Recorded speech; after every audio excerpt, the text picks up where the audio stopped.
Ce matin, nous parlons d'un volet très important dans la vie des êtres humains. Nous voulons parler du mariage avec une interrogation importante, fondamentale, pertinente. Doit-on absolument se marier? Quelqu'un d'autre te dira, le mariage est-il une fin en soi? Je commence par Fabrice. Fabrice, nous parlons de mariage ce matin. Moi, j'ai causé avec des amis qui m'ont dit, parfait, vraiment, votre affaire de mariage là, est-ce que je suis obligé de me marier? J'ai beaucoup causé avec des femmes à un moment donné de leur vie qui m'ont fait comprendre, parfait, le mariage n'est pas une fin en soi. Vous vous situez à quel niveau? Monsieur Parfait, ici, écoutez, le problème dans cette formulation, c'est la verbe absolument. Tout à fait. Absolument. Et nous l'avons mis à dessein. Doit-on absolument se marier? Il faut d'abord dire que le mariage lui-même, c'est la base. La société, la communauté ou les communautés, les gens viennent au monde, nous avons des États, des grandes familles à travers le mariage. Il est donc fondationnel à toute chose. La vie vient dans le mariage, le couple. Bon, maintenant les sociétés ont évolué. La conception du mariage, il y a de cela 50 ans, avec les épiphénomènes, c'est-à-dire les conséquences du mariage et autres, on n'a plus les mêmes réalités aujourd'hui. Voyez-vous, lorsque vous arrivez au palais de justice, peut-être un jeudi, s'il y a 10 cas, 10 problèmes, 10 situations, 10 procès, vous allez trouver 8 problèmes de mariage, c'est-à-dire le divorce. Et ce qui ressort absolument, ce qui est commun, ou alors le motif qui ressort habituellement, c'est incompatibilité d'humeur. Dans cette dynamique, la question de absolument devient problématique. Dans la mesure où, lorsqu'on dit absolument, il y a un impératif, il y a une obligation, sans laquelle la vie ne serait pas possible. C'est là où je dis, on n'est pas... se marier absolument n'est plus très commode. Si on se rend à l'évidence que le mariage ne nous apporte pas ce qui est essentiel dans la vie, c'est pourquoi j'ai toujours assimilé le mariage au bonheur. Si le mariage ne nous procure pas du bonheur, alors il ne devient plus un impératif. Parce qu'il y a des mariages qui plutôt engrainent certaines personnes à la tombe. Et dans ce cas, le mot absolu, ou alors la verbe absolue, devient un problème. Vous allez voir que dans la société, c'est même la question la plus délicate. Le mariage. Le mariage. On enseigne tout à l'école, on nous enseigne les règles de conduite, mais il n'y a jamais eu une école de mariage. Et ce qui m'amuse souvent, lorsqu'on regarde les traditions judéo-chrétiennes, on va vous dire avant de vous marier, il faut passer par une sorte de catéchèse. Tout à fait. Qui dure quelques mois et autres. Vous allez apprendre quelque chose qui va durer toute la vie en 2 semaines. C'est pourquoi donc, on constate que la question du mariage n'a pas d'un code. Il n'y a pas un code normatif qui réglemente le mariage. En ce sens, il n'est plus une obligation. Il faut plutôt, et là je pense au professeur Oussa, le recruté à l'université qui nous disait toujours que quand on était étudiant, mes enfants, si vous faites un mauvais mariage, vous allez soit précipiter votre mort, si vous faites un bon mariage, vous serez l'homme le plus heureux. Et Alain Dougle le disait, Socrate le disait encore, si vous voulez être philosophe, faites un mauvais mariage. Mais je dis, si vous voulez être heureux, il faut, oui, si vous voulez être philosophe, faites un mauvais mariage. Parce que votre femme, vous allez beaucoup philosopher. Votre femme va vous amener à bien philosopher, à comprendre la vie. Et pour les chanceux, ils vont durer peut-être jusqu'à 80 ans. Mais vous allez voir généralement, bon, on a vu récemment le 8 mars, un policier qui a été liquidé par sa femme. C'est dans le cas du mariage. Très bien. Dans le mariage, il y a la vie, il y a aussi la mort. Ça dépend donc de l'orientation que chacun peut affecter au mariage. Merci. Merci Fabrice. Mohamed Ali, je causais avec mon papa qui a 88 ans et toujours debout. Il me disait que, parce que lui il avait travaillé avec les colons, Il était donc en train de chercher une épouse. Il s'est confié à son chef au colon, en blanc, et il lui a fait part de la situation. Le blanc lui a dit, Évariste, tu sais, lorsque tu vas en forêt, il faut prier une fois. Lorsque tu vas dans la mer, il faut prier 2 fois. Lorsque tu cherches pour une femme, il faut prier 3 fois. C'est très profond. Comme pour dire que dans le mariage, c'est très compliqué. Qu'est-ce qui, selon vous, à un moment donné, amène ce que Fabrice appelait tout à l'heure l'incompatibilité d'humeur, qui est l'une des premières causes des divorces au niveau de nos tribunaux? Pourquoi tant de problèmes d'incompatibilité et d'humeur? Et à un moment donné, on est obligé de prononcer le divorce. Monsieur Parfait, ici, du haut de mon jeune âge, moi je dirais que c'est parce que les gens se marient de plus en plus par convenance. Nous sommes dans une société purement fausse. C'est-à-dire aujourd'hui, tout à l'heure, TVB parlait ici du triomphe d'une promotion à l'Ébian. Tout à fait. Mais si vous parcourez tous les statuts des jeunes filles, moi je suis étudiant, je peux vous dire que tout le monde, je vais voir mon lieutenant. Qui va donc épouser celui qui a un garage, qui est couturier, qui est cordonnier. Les gens vont aujourd'hui en couple pour rechercher le prestige et la sécurité sociale. Personne n'est prêt à bâtir une relation durable sur le long terme. Nos parents vivaient de rien. Moi, je vous dis, j'ai vécu en zone rurale, je voyais des femmes qui tenaient des foyers. C'est-à-dire, le mari se débrouille à faire quelque chose, la femme va au champ, elle ramène les feuilles de manioc et du manioc. Elle vient piler. Elle pile et tout le monde mange le soir. Elle ne se plaint pas. Mais aujourd'hui, vous avez une jeune fille, la seule chose qui l'intéresse dans le mariage, c'est la sécurité sociale, c'est le matériel. Et les parents d'aujourd'hui également, je voudrais vous dire que comme nous avons aujourd'hui la société qui est devenue entièrement fausse, vous avez les parents qui, la première des choses qu'ils demandent ou qu'ils conseillent à leurs enfants, surtout les filles, c'est ne me ramène pas un va-nu-pied. C'est-à-dire aujourd'hui, on n'évalue pas le jeune que je suis par ses valeurs morales, par son niveau d'études, par ce qu'il veut devenir. Je suis jeune étudiant en journalisme. Ce que je rêve, c'est de devenir comme Parfait ici, comme c'est tous ces grands journalistes. Mais on ne voit pas ce destin en moi. Parce qu'on sait qu'au Cameroun, tout s'achète, tout peut s'obtenir à partir de la corruption. Donc on se dit, bon, est-ce que même là où il est dans son école, là, vous êtes sûr qu'il a eu le concours? Est-ce que ça va donner? Est-ce qu'on intègre là-bas? Or, les couples se formaient avant au lycée, monsieur Parfait ici. Ouais. Nos parents se rencontraient au lycée. On ne regardait pas. Vous ramenez une jeune fille chez vous, bon, dans ma culture même, on ne ramène pas. Vous demandez-vous un tout petit peu, monsieur Parfait ici, pourquoi chez nous, les musulmans, et dans la culture Peul en particulier, un homme peut avoir 4 femmes. C'est pour éviter que les femmes se retrouvent à la débauche à l'extérieur. Parfois, on ne se marie pas seulement parce qu'on va réussir. Non, c'est l'amour. Vous avez la fille de... moi, je peux vous dire que mon père me disait toujours, tu dois épouser l'enfant d'un de mes amis parce que la famille ne va pas se disloquer.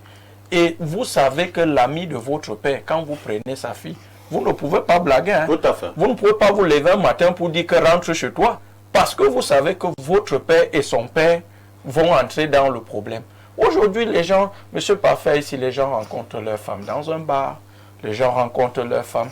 Le matériel aujourd'hui a détruit le ciment de la société camerounaise. Allez demander, moi je vous parle, je suis jeune. Vous avez des filles que lorsque vous les rencontrez, quand elle a des dispositions à vous accepter, les exigences de sa famille ne permettent pas que vous soyez ensemble. Et ces clivages, cette recherche effrénée du gain, amène nos jeunes filles aujourd'hui à aller dans des couples justement avec des lieutenants, avec des médecins, des produits de l'ENAM. Oui, par convenance. On se marie, il y a une très belle cérémonie et 2 jours plus tard, on est au tribunal parce qu'on se rend compte qu'on ne peut pas vivre ensemble. On ne s'aime pas. Incompatibilité d'humeur. En fait, ce n'est même pas l'incompatibilité d'humeur. Ça, c'est le masque qu'on utilise pour dire en fait que je suis allé pour l'argent et je me suis rendu compte que je ne peux pas vivre que d'argent.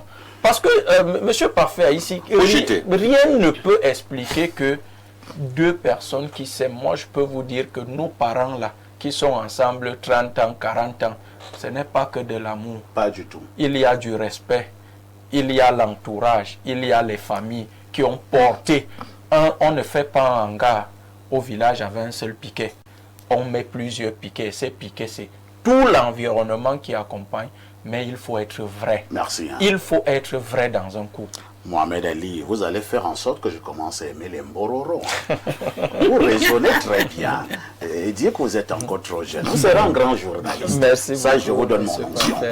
Alors, docteur Walter Shaw, toi qui viens justement de se marier, le jeune marié sur ce plateau, c'est docteur Walter Shaw. Docteur Walter Shaw, nous parlons de se marier là ce matin. Doit-on absolument se marier? Ou alors, ceux qui disent aussi souvent, surtout les femmes d'un certain âge, les femmes déjà qui ont dépassé la quarantaine, elle te dit, parfois, laisse-moi tranquille, le mariage n'est pas une fin en soi. Est-ce que ce n'est pas aussi des paroles de consolation? Merci pour ces belles paroles à mon endroit. Je suis légalement marié à l'église, en tradition et au tribunal. Donc, j'ai subi toutes les étapes du mariage et c'est le prêtre qui a béni mon mariage. Mais je voudrais être objectif. Puisque je suis marié, si je dis qu'il faut se marier, on dit que non, il parle comme ça parce qu'il est marié. Je fais ce que Max Weber appelait la neutralité axiologie. Donc, j'aurai 3 grilles d'analyse. À chacun de se retrouver s'il peut se marier ou pas. Le mariage, d'abord, c'est un concept divin. Genèse 2, verset 24. L'homme quittera son père et sa mère et s'attachera à sa femme et tous deviendront une seule chair. Donc, si vous êtes chrétien, vous savez à quoi vous attendre. Deuxième grille d'analyse, Victor Hugo. Parfait ici, qu'est-ce qu'il dit? Victor Hugo dit que l'amour le plus parfait n'est pas le mariage. L'amour le plus parfait n'est pas le mariage. C'est un attroupement, c'est un établissement. Mais le mariage est une vie. Mais le voile est la mort. Ça rejoint Jean-Paul Sartre, l'être et le néant. Si Dieu n'existe pas, doit-on se marier? Parce que Dieu a dit qu'on se marie. Troisième grille d'analyse, le commande des motels. Ta problématique part d'un constat, aller au tribunal.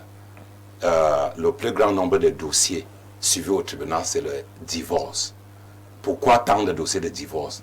Parce que l'homme estime, l'homme par nature égoïste, l'homme par nature a ce qu'on appelle jaloux. L'homme a intérêt. C'est un mariage, c'est pas intérêt. Les mariages qui suivis, c'est les mariages qui ne sont pas par intérêt. Parfait, je ne me suis pas marié parce qu'on m'a dit que je me marie. C'est venu comme ça, ex nihilo, c'est ça le mariage. Mais je donne le conseil aux téléspectateurs de se marier. Ça, c'est mon conseil. De se marier. Le mariage est bien parce qu'il est divin. Quand vous dites que le mariage est bien... Oui, le mariage est bien. Attends, docteur, il y en a qui regardent la télé qui peuvent casser leur écran. Hein? Non, le mariage est bien. Non, sincèrement. Parce que quelqu'un va te dire ce que lui il a subi. Il a dit il a raté 2 AVC à cause du mariage. Il n'a pas suivi les étapes du mariage. Le mariage qui passe par l'église, si ce mariage se divise, c'est que c'est le diable qui est en pensez absolument que c'est l'église qui donne trop l'onction. Non, bien sûr. Non, bien sûr, parce que le mariage, d'abord, c'est Dieu d'abord qui fait le mariage. Parfait, ici, pour se marier, ils ont lu combien d'ouvrages en mariage? Ils ont assisté à Vous pensez que le secret du mariage c'est tout situé dans... Lisez les ouvrages, allez au tribunal assister à des problèmes de divorce. Vous-même, vous allez vous s'autodiscipliner. Mais parfait, que cela n'en tient. Le mariage est bien. Allez vous marier. Merci. Les femmes sont très nombreuses. Nous avons plus de 5,5 milliards dans le monde. Mais parfait, le commande de mortel, moi je suis par là, c'est très important. Oui. Ce n'est pas une obligation de se marier. Ce n'est pas une nécessité, mais c'est une décision. Vous-même, vous regardez votre vie. Est-ce que vous êtes prêt à se marier? Est-ce que vous êtes mature? Le mariage n'a pas d'âge. Si vous estimez que vous ne pouvez pas se marier, vous restez tranquille. Dieu ne va pas vous punir. La Bible n'a pas dit que c'est obligé. Mais ce n'est pas tout le monde. C'est très important. Ce n'est pas tout le monde qui est né pour se marier. Point final. C'est une bonne interrogation. Merci de me prêter cette interrogation. Merci, au docteur Oleme. Toi, tu es le plus jeune marié du plateau. Bien sûr. Tu es le plus vieux marié du plateau. Donc, on le coach.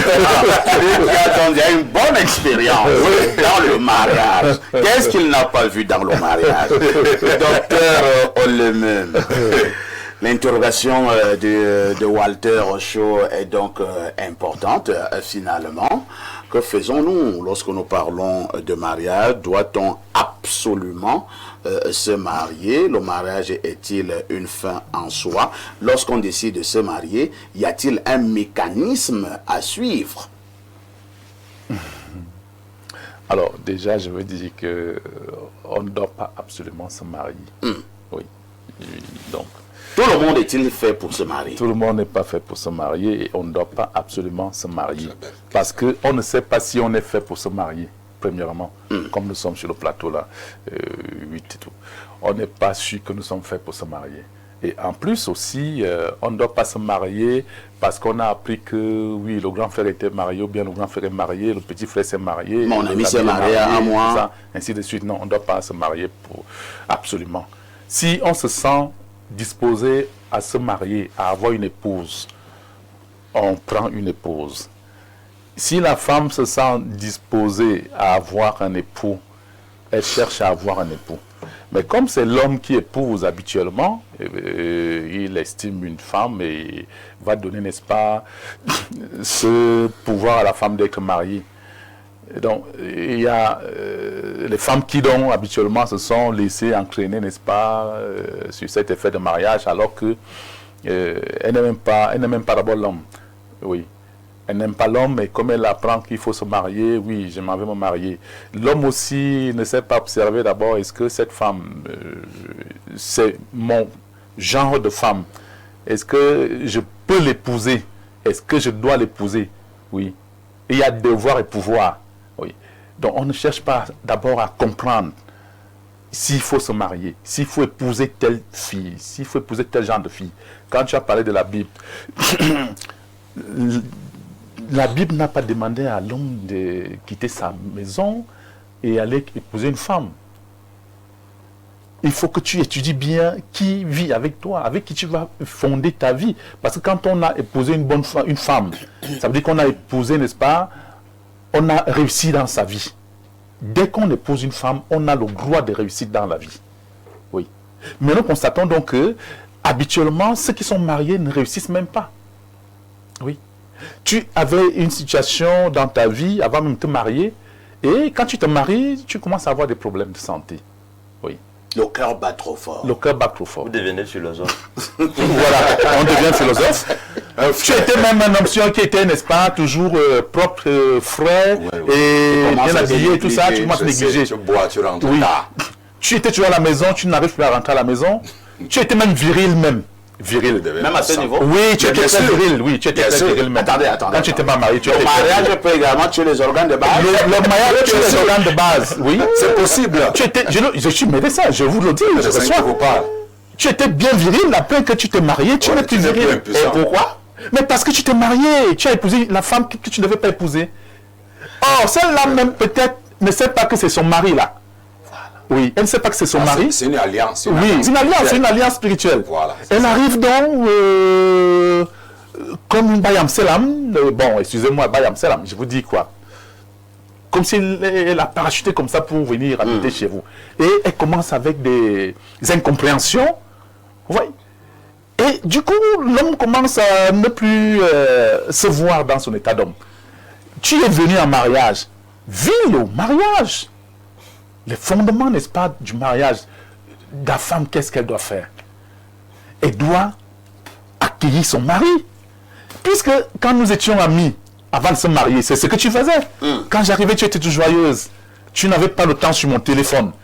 Tu n'avais pas le temps sur mes oreilles de rentrer à la maison. Tu n'avais pas le temps, n'est-ce pas, sur mes amis, quand je peux rester avec des amis. Tu savais bien que, bon, je rentre à la maison parce que je travaille et je suis rentré. Dès que j'arrive, oui, monsieur, bonjour, tu es bien arrivé et tout ça. Oui, c'est ce qui doit continuer dans l'amitié. La femme doit prendre, n'est-ce pas, son mari tel qu'ils se sont rencontrés en route. S'ils ont commencé à bien vivre, que cette vie, cette bonne vie demeure éternellement. Mais ce qui se passe, c'est que la femme commence à changer après. Et le mari aussi, donc aussi, ne va pas donner l'éducation, des cours de mariage. Ouais. Il commence également tout simplement, n'est-ce pas, soit à se fâcher ou il va... Parce que si le mari a commencé à étudier la femme, il ne va pas aller demander la main de cette femme-là. Il y a un problème dans l'affaire là. On n'étudie pas suffisamment l'homme. Oui. La question du mariage est problématique parce que c'est deux volontés libres avec des cultures différentes Tu vas qui donc... décident de fusionner. Et comme le temps est dynamique, il y a des situations intempestives qui peuvent galvauder naturellement le sens et la compréhension de votre épouse, autrefois qui vous accueillait normalement, et qui peut-être après un constat se rend compte que sa manière de vous accueillir peut-être ne vous arrange pas. C'est pourquoi j'ai dit la question du mariage est très complexe.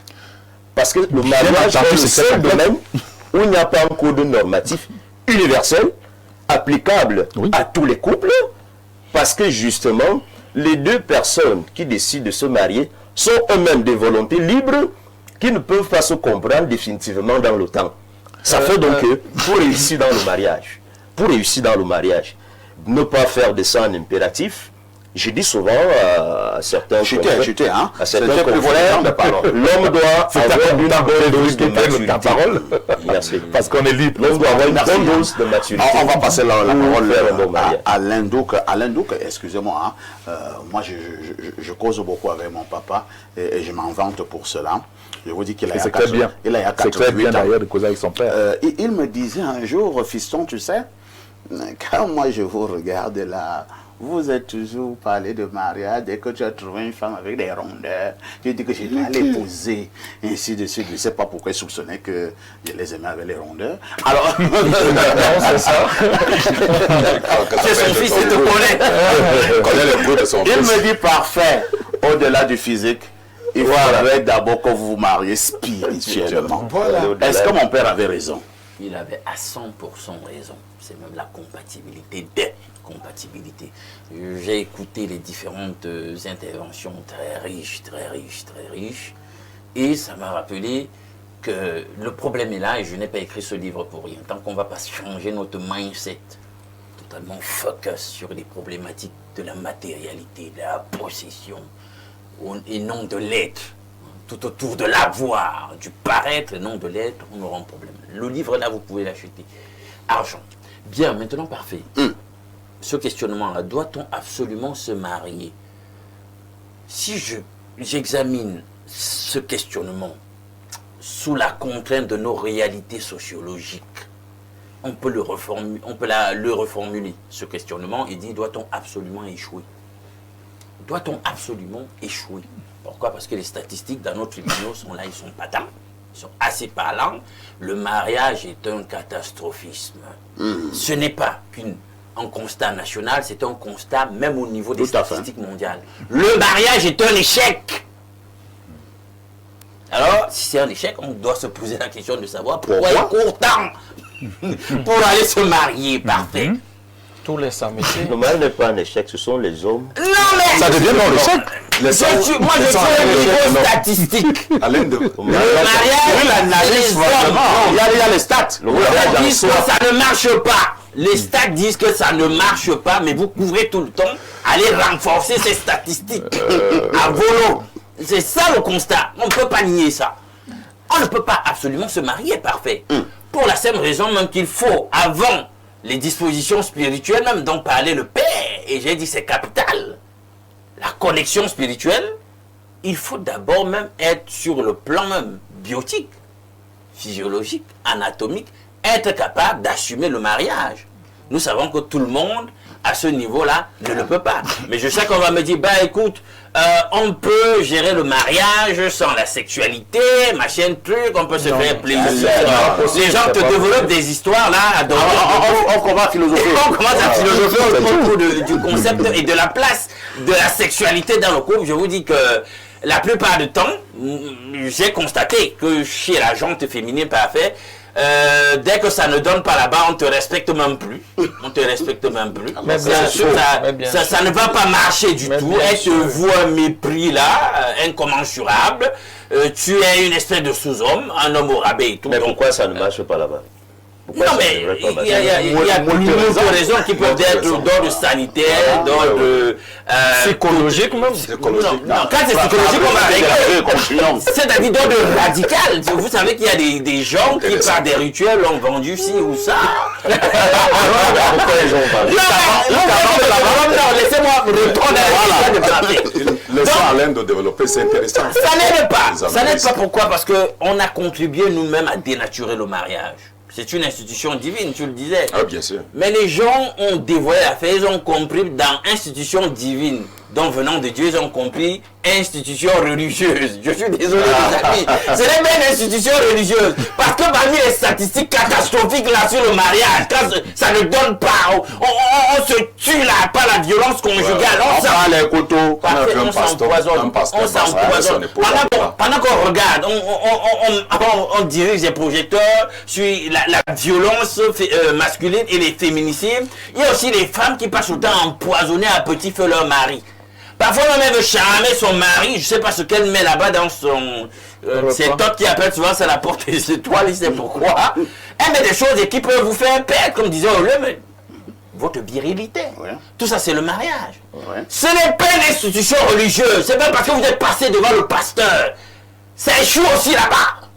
Ouais. Hein? Dans vos épiceries, là où on passe autant à faire commerce, on veut l'argent tout le temps. Vos épiceries que vous appelez église, ce n'est pas une institution religieuse. Elle est spirituelle, elle est divine. Dieu n'est pas la religion. Il faut bien que ce soit clair dans l'esprit des gens.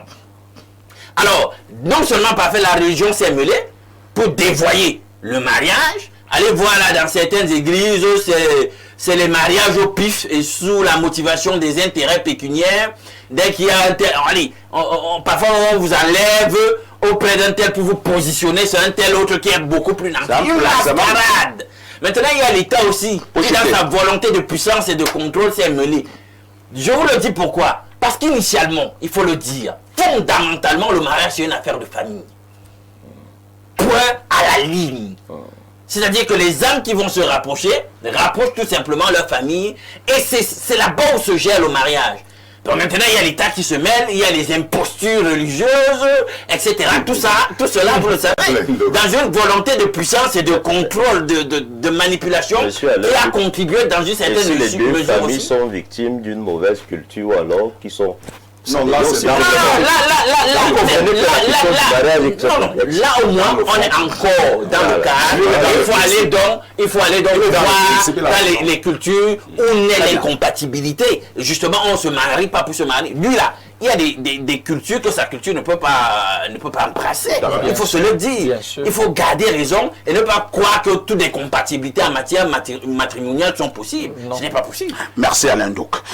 Repartons rapidement au niveau de notre messagerie qui explose comme d'habitude. Hein. Bonjour, parfait. C'est vrai, le mariage tue les organes de base. Et continue en disant, j'ai tellement aimé une fille bassa que je voulais épouser à un moment donné, mon kiki ne se levait plus. Alors qu'avant, je mettais toujours le feu.